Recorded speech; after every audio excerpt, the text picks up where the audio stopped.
Good morning and welcome to another edition of Breaking Politics. In a moment I'll be speaking with Labor Senator LOUISE PRATT from Perth and National Party Senator John WACKA Williams from Inverell in New South Wales. But first, the breaking story today, without a doubt, is Manus Island. Reports are now coming through that at least one person has died there in rioting overnight. Border Protection Minister Scott Morrison has been giving a media conference in Darwin. To tell us more, we're joined by breaking news reporter Matthew Knott. Matthew, what do we know about what happened on Manus Island last night? Well, Chris, the Immigration Minister Scott Morrison has just been giving a press conference now in Darwin, and what he said was that 77 people received treatment for what happened overnight. 13 received serious injuries. One person is still in a critical condition, and one person, an asylum seeker, has died, and we believe that that's after they were shot in the head, essentially. By whom? Well, we don't know. Unfortunately, so far in the press conference, no one asked that question. There'll obviously be more details coming out. It's presumably from one of the security guards there, because there were reports from asylum seeker advocates this morning that locals and PNG police had entered the compound, but Scott Morrison said in his press conference that those reports were incorrect. So this is the private security firm that has responsibility for management of Manus Island? Yeah, the private security firm is G4S, and Mr Morrison said that they will be releasing a statement shortly giving more information about how this occurred, and he said obviously that it's a tragedy that someone has died as a result of these scuffles between security and asylum seekers, but he said that the government is going to continue to show resolve in pursuing tough policies.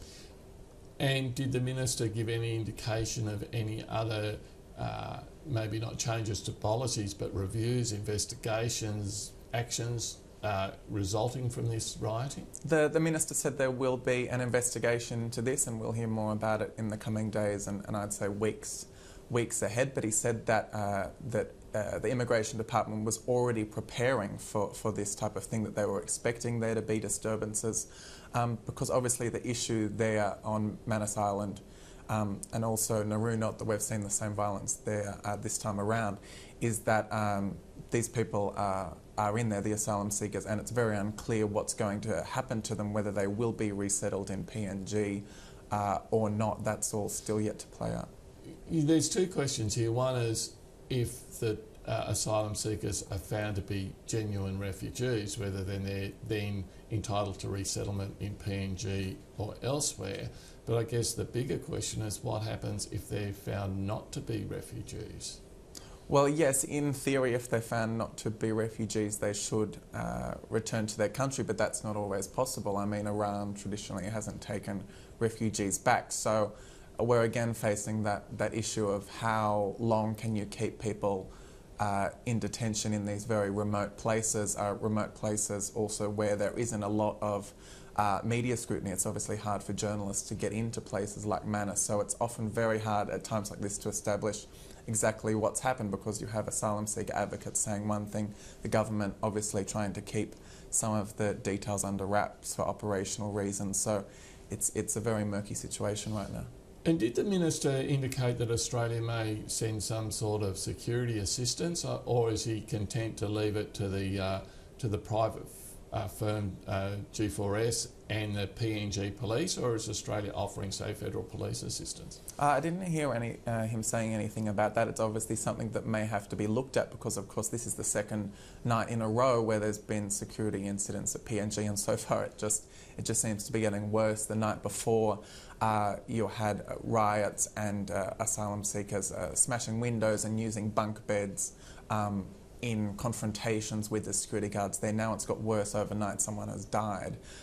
You'd really hope that it will be calmed down now. He has said that order and calm has been restored to the centre now, but obviously bringing in AFP officers and whatnot may be something that has to be looked at if this just continues. Okay, Matthew, obviously details are still sketchy, but thank you so much for giving us what details we do know at this stage, and I'm sure people will be able to keep up to date as more details emerge during the day on Fairfax websites. Yeah, we'll stay on it today.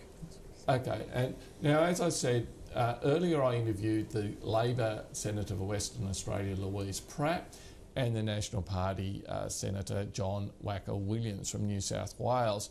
I asked them about events overnight at Manus Island, but at the stage I did the interview, we knew there'd been rioting there. We didn't know that someone had died.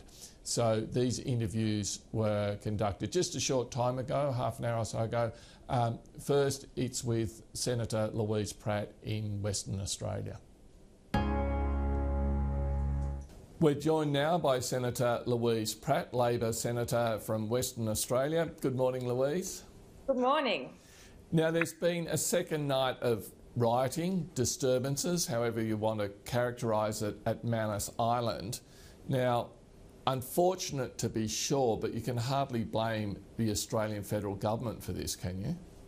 No, well, we need a full explanation about what's actually going on Manus Island, which means the secrecy that's characterised our immigration policy under the coalition really needs to end, because you need a full and transparent explanation of what's really going on the ground there. The problem, one of the problems there seems to be that the detainees don't know what their future will be.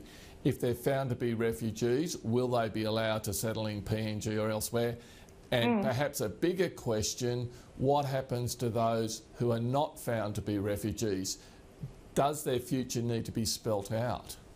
Well, you can see historically under coalition policies, whether it's under this government or under the previous Howard government, that these kinds of incidents, when people don't know whether they're going to be returned home quickly or whether there will be an immigration outcome for them, that this is the kind of common occurrence under these kinds of policies. So what do you want to see done then? Well, we need to know exactly what's going on Manus Island and what's being done to bring the situation under control. But clearly, you know, if these kinds of incidents keep occurring, it's not going to be a sustainable position for the management of Manus Island. Okay, switching issues, another blow to manufacturing. Alcoa has announced that it will close its Point Henry aluminium smelter near Geelong, something like 1,000 jobs going. Labor must bear some responsibility for this, surely, because if there's one industry where the carbon tax does have a large effect, it's aluminium smelting. Well, I've spoken to aluminium manufacturers in my own home state who are also under pressure, but, you know, looking viable for the medium term, and they don't talk about the carbon price as being a key indicator. They talk about global markets, they talk about the Australian dollar.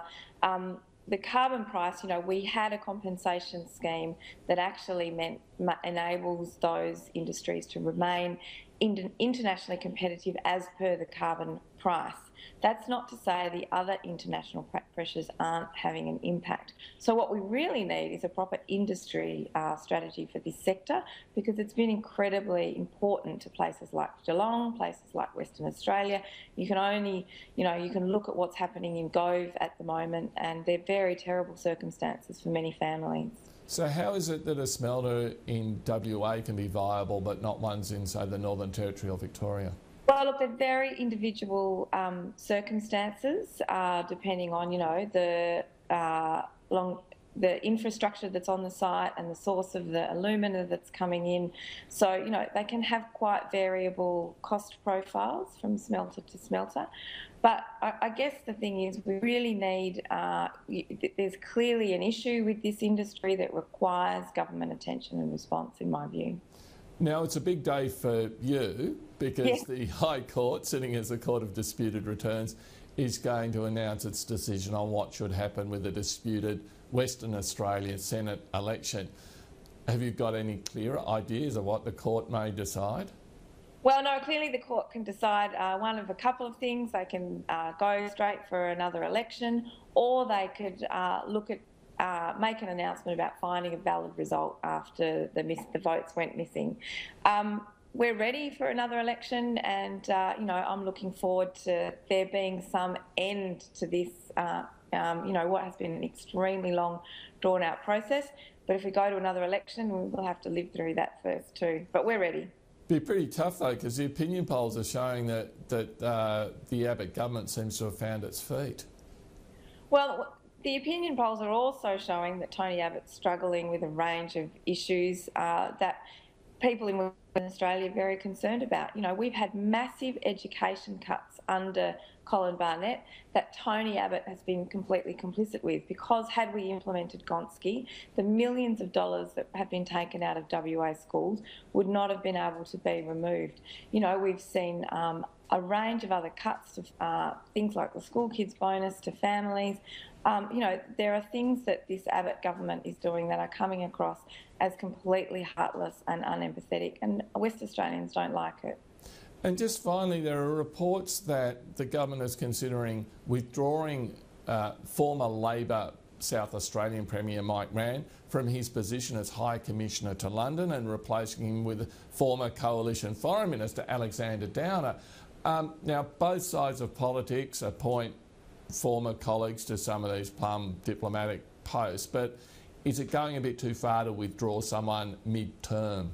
Oh, look, I think it certainly is going too far withdrawing the mid-term, because, you know, people have responsibilities. These are very important jobs where line up our nation's strategic interests, which mean you can't really start unpicking that halfway through someone's term. You know, it undermines Australia's position in that country, I think. So do you think there needs to be some kind of agreement reached between the major parties that when in government they act in a certain way with these diplomatic posts? Well, look, I think so, because, you know, heaven forbid, Kim Beazley is an amazing ambassador in the United States, and I hope that he's very firmly entrenched there and won't be caught up in this politicisation. Okay, Louise Pratt, thank you for your time, and we look forward to talking to you after the High Court delivers its decision. Yes, I look forward to it too. Thank you. The government has revealed details of a new free trade agreement with South Korea. Trade Minister Andrew Robb says that growing trade and trade investment is at the core of the government's plans for economic growth and jobs growth. Joining us now is Senator John WACKA Williams from Inverell in New South Wales. Senator, good morning. Good morning, Chris. Good morning to you. And tell me, you'd be pretty happy about this free trade agreement? Certainly, Chris. Reminds me of my days when my brother Peter and I were pig farmers, and we saw the importing of cheap pig meat from Canada and Denmark. Made it pretty tough, and so what we did in Australia is we led the world in removing our tariffs, our quotas, our barriers, and allowed everything into our country. Of course, had a big effect on us, especially meat. And so to see other countries like South Korea now remove those tariffs, which, I mean, 40% on beef, Chris, 15% on wine, that'll go immediately, up to 175% on dairy products. It is good for rural Australia to get back in there, because the United States have got an edge. They've already got a free trade agreement with South Korea, and hence they've got an 8% buffer on us now, even though our exchange rate has come down a bit. We've got to compete against America. It's our second highest beef market, South Korea. Very important markets, and I think very good for rural Australia. Okay, great for farmers, but what about the manufacturing sector? If we drop our tariffs, South Korea drops their tariffs, our manufacturers aren't going to be able to compete with South Korea, are they? Chris, what tariffs? I mean, our tariffs are very low, mainly 5%. We've removed ours, and I'm quite amazed that we actually supply a lot of motors and transmissions for motor vehicles to South Korea. That tariff will be removed the other end and help our manufacturer in that respect. So it is a double-edged sword. Of course, we've allowed cheap imports into Australia, and that's for over many decades now, and it's paid its toll as far as many industries in Australia. Look at our motor vehicle industry now, Holden, Ford and Toyota. And of course, they face severe competition from overseas. So do you believe that in 5 years' time we'll still be exporting motor vehicle engines to South Korea? Yes, I do. So you don't think the collapse of the car manufacturing industry in Australia is going to affect that? No, they've got a market there and they make a very good product, and hopefully they'll maintain that market and continue on exporting to South Korea with those major components for motor vehicles. I mean, I only learned about this a few weeks ago, Chris. I had no idea we actually sold motors and transmissions to South Korea, and this free trade agreement will help that industry in Australia to continue to export to South Korea. Okay, so if the future of the Australian economy, or a large part of it, is trade with Asia, we're trying to negotiate a free trade agreement with Indonesia. There's 250 million people there. It's a huge market. But our relationship with Indonesia is not doing very well. I mean, why would they sign a free trade agreement with us at the moment? Well, I'm sure the Indonesians want to trade with us. We've had a few hurdles, I can tell you. Mr. Snowden dumping on us, The Guardian, the ABC, about the issues. Just when we're trying to build bridges, we've had some stumbling blocks. But we're all adults. We'll move on from that. And the beef export, live cattle export, has been vital especially to the top end of Australia. The beef producers there have done it so hard through seasons, dry season last year, and of course the loss of their trade under the previous government. It is vital we rebuild that industry and work closely with Indonesia. As you said, 250 million people are a big country, a big population, and we need to access as much as we can of their market to export to them. Now, you've blamed the whistleblower Snowden and the ABC, but the Indonesian Foreign Minister, Mati Natalegawa, isn't blaming them. They're blaming our Defence Signals Directorate and our sort of spying on their country. Well, the fact is something did happen in 2009. You and me would not be aware of it. We wouldn't have had personal information on it, Chris, but I think it's just unfortunate that those stories came out at a time when we were trying to renew our friendships and build our friendships and our trade with Indonesia, which I am very confident we will do in a time ahead of us. Now, one of our most important diplomatic relationships, of course, is with Papua New Guinea. Another disturbance, a riot at the Manus Island detention centre overnight. The local MP responsible for that area has accused the people running the detention centre of shoddy camp management. Is it time that the Australian government take a more firm control of what's happening on Manus Island? Well, I think we've got a firm control. We've got protests, Chris, because the industry is being shut down. We haven't had a boat now for over 8 weeks, and we had 55,000 under the previous government. Sadly, more than 1,100 lives lost. These people are paying to come to Australia, and they're not getting here. They're doing their dough. They're not happy, and hence some protests over there. It's all about, if they do qualify for refugee status, where will they be settled? Of course, Minister Scott Morrison has made it quite clear you will not be settled in Australia, so he's working through those issues. They're protesting, they're angry. It's a bit like if you paid some money to buy something and you never got it, Chris, you'd be pretty annoyed. Isn't the question not so much what happens if you're found to be a refugee where you're settled, it's what happens to you if you're not found to be a refugee? What happens to those people? Well, that is a very good question, and what will happen we'll find out in the future, but the point is we've got 30,000 to process. It's banked up, it's taking time. Scott Morrison has made it clear we'll process them as quickly as possible. Where they go, some are returning. We know some have gone back to Sri Lanka. But the point is we've got to stop the people coming here to save their lives.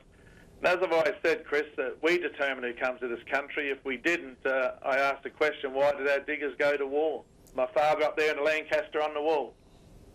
Okay. And just finally on matters diplomatic, there are reports today that the government is about to terminate the appointment of former Labor South Australian Premier Mike Rann as the High Commissioner to London and replace him with a former Coalition Foreign Minister, Alexander Downer. Isn't this becoming something of a joke, with both sides of politics playing tit and tat with these diplomatic appointments? Well, I had the reports in the papers today, Chris, but frankly in rural and regional Australia, I don't think people care. We care about the drought, the rain that's not here, hopefully some coming this week, the survival of people doing tough. My personal opinion is I don't care who is in an embassy position, a ambassador, consulate general, whatever. That's foreign affairs, that's Julie Bishop's portfolio. To me, it is not a big issue, and I certainly don't have people ringing my office today saying, hang on, you've got to leave Mike Rann there, you can't let Alexander go there. I don't think it's an issue. Whatever happens, happens, Chris. But isn't the point here, I mean, in the past, both sides of politics have made what you might call political appointments to these diplomatic missions, but subsequent governments have allowed them to serve out their terms. Isn't it rather offensive to the host governments, in this case the British, to appoint a High Commissioner, have them there for a certain amount of time and then just yank them out? Will it happen? We don't know. The story's in the paper. Let's see what happens. But I've also seen a case where Labor governments have appointed people like Brendan Nelson to positions overseas, and coalition governments in the past appointing people from the Labor Party. I think it works both ways. It's not a case of, hang on, the coalition is government now will sack everyone who's been appointed by Labor. I've seen it working across the political field for years, and I think that'll certainly continue. Okay, Senator John WACKA Williams, thanks for your time today. Pleasure as always, Chris. And that's Breaking Politics for another day. Before we go, just repeating the news from Papua New Guinea that a riot at the Manus Island detention centre overnight has left one person dead, one critically injured and being medevaced to Australia with head injuries, another person suffering gunshot wounds to the buttocks. They're likely to be medevaced to Australia for treatment as well. In all, 77 people treated for injuries in the riot that lasted for 3 hours from about 11 o'clock to 2 a.m. local time in PNG. Keep up to date with that story throughout the day and I'm sure coming days with Fairfax websites. Until Breaking Politics tomorrow, have a good day.